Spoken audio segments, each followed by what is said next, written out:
E aí, pessoal? Prontos para mais um mergulho profundo?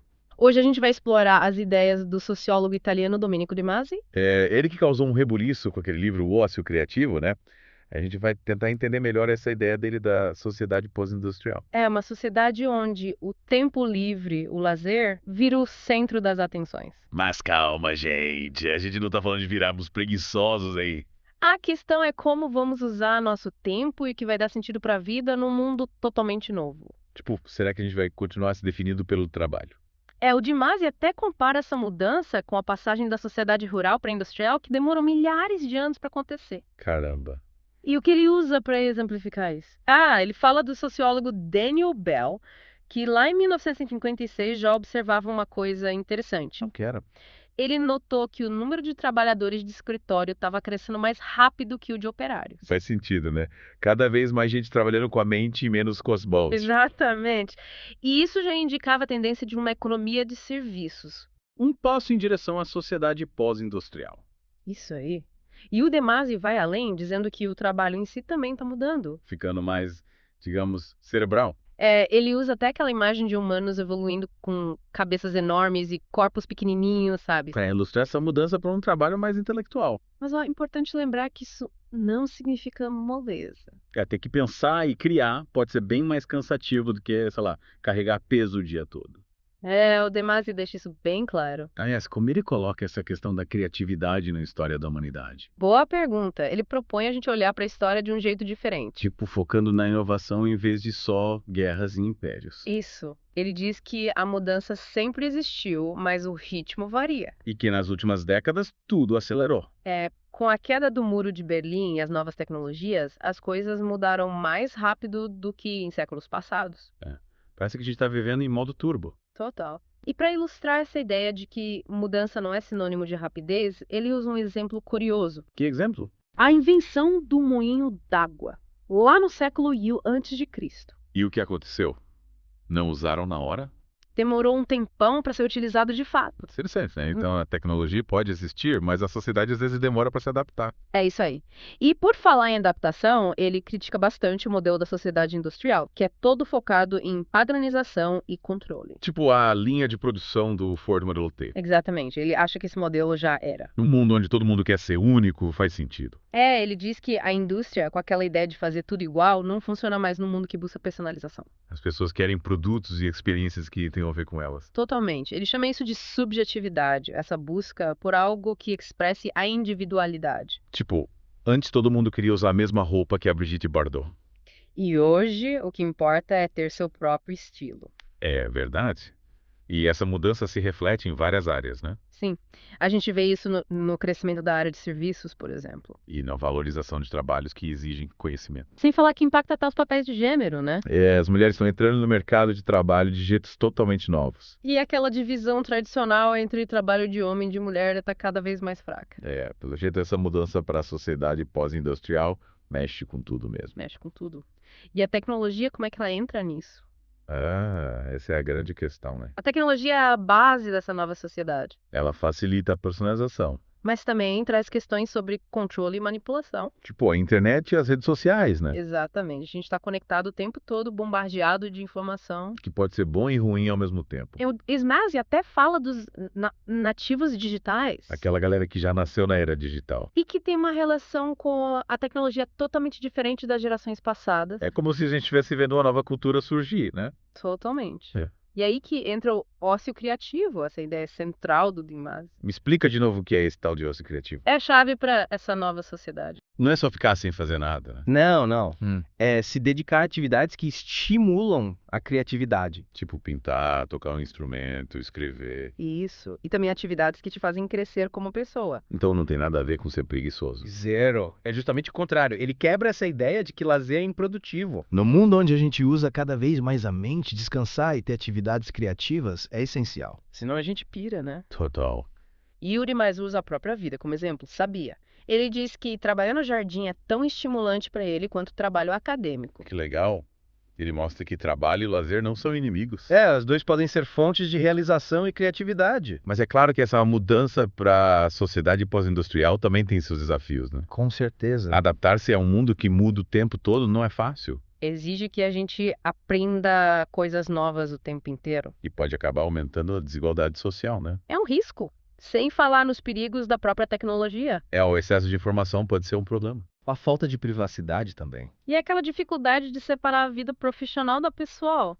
A gente acaba trabalhando o tempo todo. E aí, como a gente se prepara para esse futuro? O Timasi coloca que a educação é a chave. Para desenvolver a criatividade e a capacidade de se adaptar. É isso aí.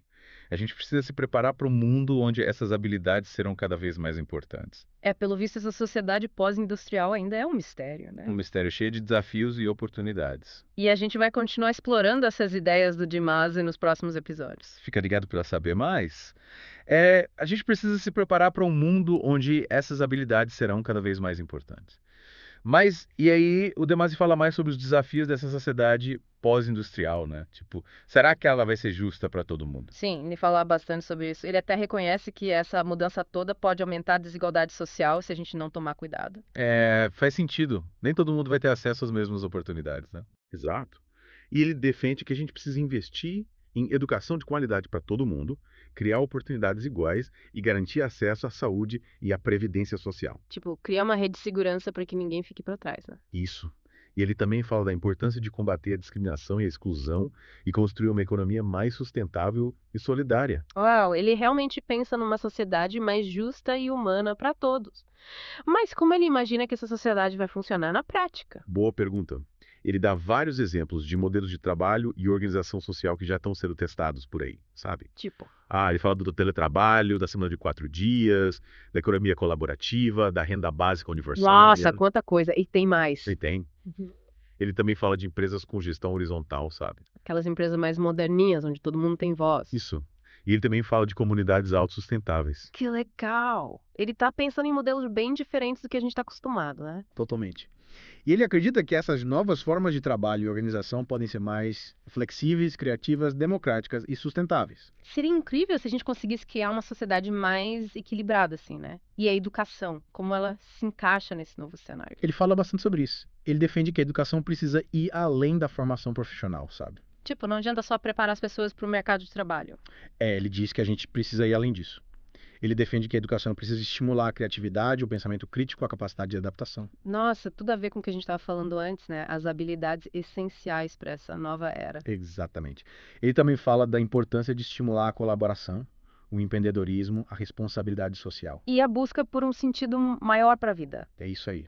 Ou seja, a educação precisa se reinventar para essa era pós-industrial. E o papel do Estado, como demais vê isso tudo. Ele acredita que o Estado é fundamental para regular a economia, promover a justiça social, proteger o meio ambiente. E criar condições para que as pessoas se desenvolvam plenamente, né? Isso.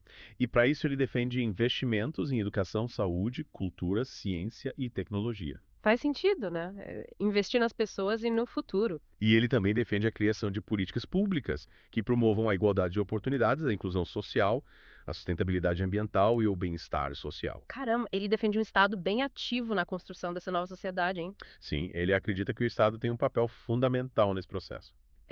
E como garantir que esse Estado seja realmente eficiente e democrático no mundo cada vez mais complexo e globalizado? Ele reconhece que a gente tem muitos desafios pela frente. Tipo a burocracia, a corrupção, a ineficiência e a falta de transparência, né? Esses problemas podem atrapalhar a construção de um Estado mais justo e eficiente. E qual a solução que ele propõe? Ele argumenta que a gente precisa fortalecer a democracia, a participação popular, o controle social e a ética na política. Ou seja, a gente precisa de uma reforma política profunda, né? Exatamente. A gente precisa construir instituições mais transparentes, eficientes e que respondam às necessidades da sociedade. Não adianta ter um Estado forte se ele não serve as pessoas. E a sociedade civil, que papel ela desempenha nesse processo? Ele destaca a importância da participação cidadã, do engajamento em movimentos sociais, da organização comunitária. Ou seja, a gente não pode ficar esperando o governo resolver tudo, né? Exato. Ele acredita que a sociedade civil tem um papel fundamental para promover a justiça social, proteger o meio ambiente, defender os direitos humanos. Nossa, quanta responsabilidade. Ele nos convida a sermos protagonistas da mudança, a construir uma sociedade mais justa e sustentável de baixo para cima. E ele cita exemplos de iniciativas da sociedade civil que já estão fazendo a diferença. Sim, ele menciona os movimentos por justiça climática, as iniciativas de economia solidária, as comunidades autossustentáveis. E as ONGs que defendem os direitos humanos e o meio ambiente, né? Isso. Ele também fala das redes de colaboração para desenvolver tecnologias sociais e as iniciativas de educação popular. Nossa, quanta coisa legal acontecendo por aí. É inspirador ver a sociedade civil se organizando para construir um novo modelo de sociedade. Verdade. Mas como mobilizar essa sociedade num mundo cada vez mais individualista e fragmentado? Ele reconhece que essa é uma das grandes dificuldades. É. O individualismo, o consumismo, a cultura do medo e a falta de tempo podem dificultar a mobilização social. A gente vive numa época em que as pessoas estão cada vez mais conectadas online, mas desconectadas da vida real. E qual é a solução que ele propõe para isso? Ele acredita que a gente precisa fortalecer os laços de solidariedade, criar espaços de diálogo e encontro, cultivar a empatia, a compaixão e o senso de comunidade. A gente precisa se reconectar como seres humanos, né? Exatamente. A Yeah. gente precisa reconstruir o tecido social, fortalecer os laços de solidariedade e construir uma sociedade mais unida e fraterna. É um desafio e tanto, mas é fundamental para que a gente consiga construir essa nova sociedade que o Demasi propõe. E o trabalho, como ele se encaixa nesse novo modelo de sociedade. Ele fala da importância de repensarmos o significado do trabalho em nossas vidas. Tipo, será que o trabalho ainda vai ter o mesmo valor na sociedade pós-industrial? Ele acredita que o trabalho pode ser mais criativo, flexível e gratificante nesse novo contexto, mas também pode se tornar mais instável, precário e alienante se a gente não mudar a forma como ele é organizado e como a riqueza é distribuída. A gente precisa garantir que o trabalho seja uma fonte de dignidade e realização para todos, né? Exato. E para isso, ele defende a redução da jornada de trabalho, horários mais flexíveis, relações de trabalho mais democráticas, valorização do trabalho criativo e a busca por um equilíbrio entre a vida profissional, a vida pessoal e o tempo livre. Nossa, parece um sonho.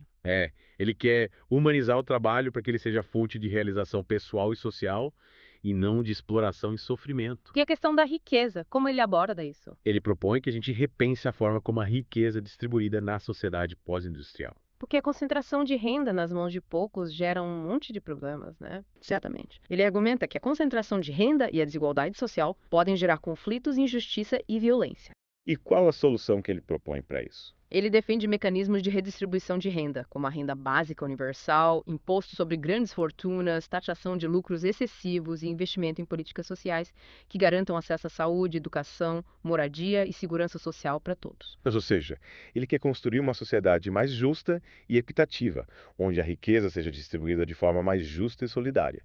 Mas como implementar essas mudanças num mundo dominado pela lógica do lucro e da competitividade desenfreada? Ele reconhece que essa é uma das grandes dificuldades. A resistência das elites econômicas, a cultura do individualismo, a lógica do lucro a qualquer custo e a falta de vontade política podem ser obstáculos para a gente construir essa nova sociedade.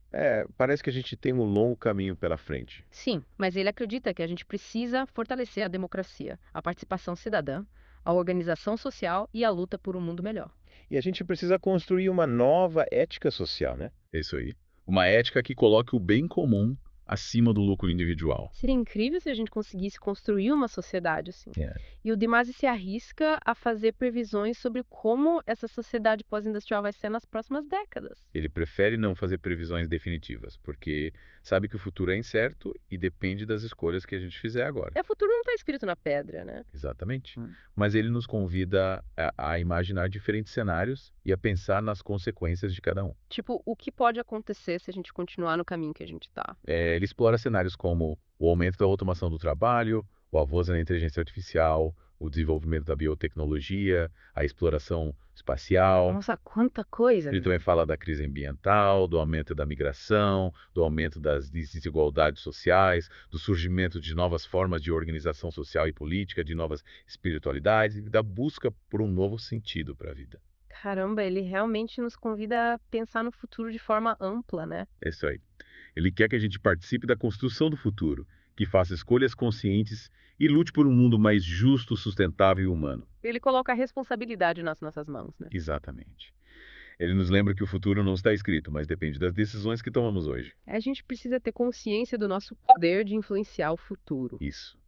Ele nos convida a ser protagonistas da nossa história, a não nos deixar levar pelos acontecimentos, mas a assumir o controle da nossa vida e a construir o futuro que queremos. É um chamado para a gente agir, né? Exatamente. Ele nos chama para agir com esperança, criatividade e responsabilidade. Para sermos os arquitetos do nosso próprio destino e construir um futuro mais bonito, justo e humano para todos. E para a gente encerrar essa parte da nossa conversa sobre o Dirabazi, eu queria destacar algumas frases do livro dele que resumem bem a visão dele de mundo. Que legal, manda aí. O futuro não é um lugar para onde estamos indo, mas um lugar que estamos criando. O caminho para o futuro não é encontrado, mas construído. E o ato de construí-lo muda tanto o construtor quanto o destino. Uau, profunda essa frase. E essa aqui também é ótima. A criatividade é a inteligência se divertindo. Adorei! E tem mais essa. O trabalho é a atividade pela qual o homem se torna mais homem. Faz pensar, né? E essa. A felicidade não é um destino, mas uma maneira de viajar. Que bonita. Essa também é legal.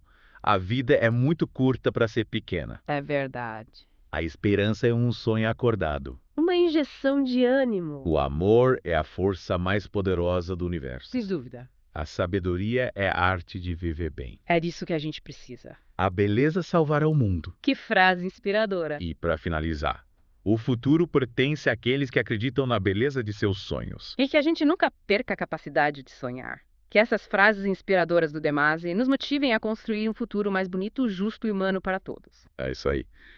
E a gente continua a nossa conversa no próximo episódio, explorando um pouco mais a vida e o trabalho do Demasi, que ele usa como exemplo dessa sociedade pós-industrial. Não perca! Ele nos incentiva a sermos agentes de transformação e construir um futuro melhor para todos. E aí, o que você achou da rotina do Demasi?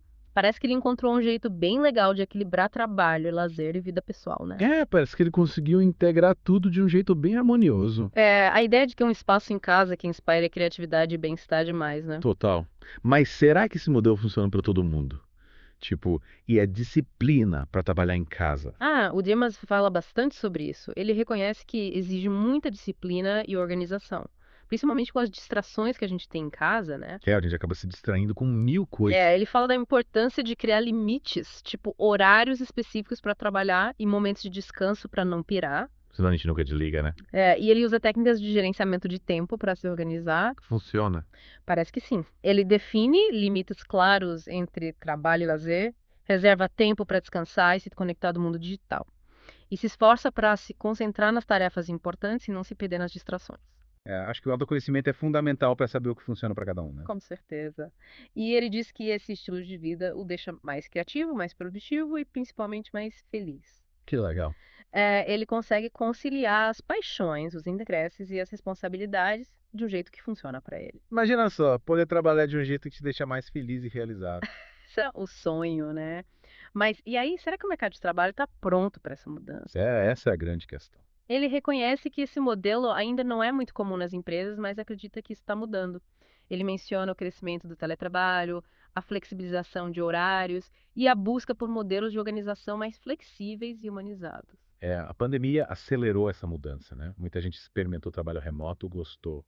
Às vezes as empresas viram que dá para ser produtivo sem ter todo mundo preso no escritório. Quem sabe a gente está caminhando para um futuro do trabalho mais humano e equilibrado. Né? E o que a gente pode fazer para contribuir para essa mudança? Ele destaca a importância de a gente se organizar e lutar por nossos direitos, para que essa transição para a sociedade pós-industrial seja justa e inclusiva para todos. A gente precisa se mobilizar e garantir que essa mudança seja positiva para todo mundo, né? Exatamente. E para terminar, ele nos convida a cultivar a criatividade, a curiosidade, a busca por novos conhecimentos. Aprender sempre, né? E ele também fala da importância da experimentação, do aprendizado com os erros, da colaboração, do diálogo. Nossa, quanta coisa importante. E ele completa com a empatia, a solidariedade, a ética, a beleza, o humor, a sabedoria, a esperança, o amor, a gratidão, o perdão e a compaixão. Ufa, quanta coisa. Parece que ele cobriu todos os aspectos da vida humana, né? Ele nos convida a cultivar todas essas virtudes e valores para construir uma sociedade pós-industrial mais justa, sustentável, humana e feliz. Ele nos dá um guia para vivermos melhor, né? Ele nos convida a sermos protagonistas da nossa própria história, a não nos deixar levar pelos acontecimentos, mas a assumir o controle da nossa vida e construir o futuro que queremos. Ele nos lembra que o futuro não está definido, mas depende das escolhas que a gente faz no presente. E que a gente precisa ser agente de transformação. Construir um futuro mais bonito, justo e humano para todos. E aí, o que você achou dessa viagem pelo pensamento do Domênico de Masi? Eu achei super interessante e inspirador. Deu para refletir sobre como a gente está vivendo, trabalhando e se relacionando com o mundo, né? A gente espera que esse mergulho profundo tenha te inspirado a repensar a forma como vocês vivem, trabalham e se relacionam com o mundo. A gente convida a colocar em prática as ideias do De Masi, construir um futuro mais humano, justo e sustentável para todos. E até a próxima, exploradores do conhecimento.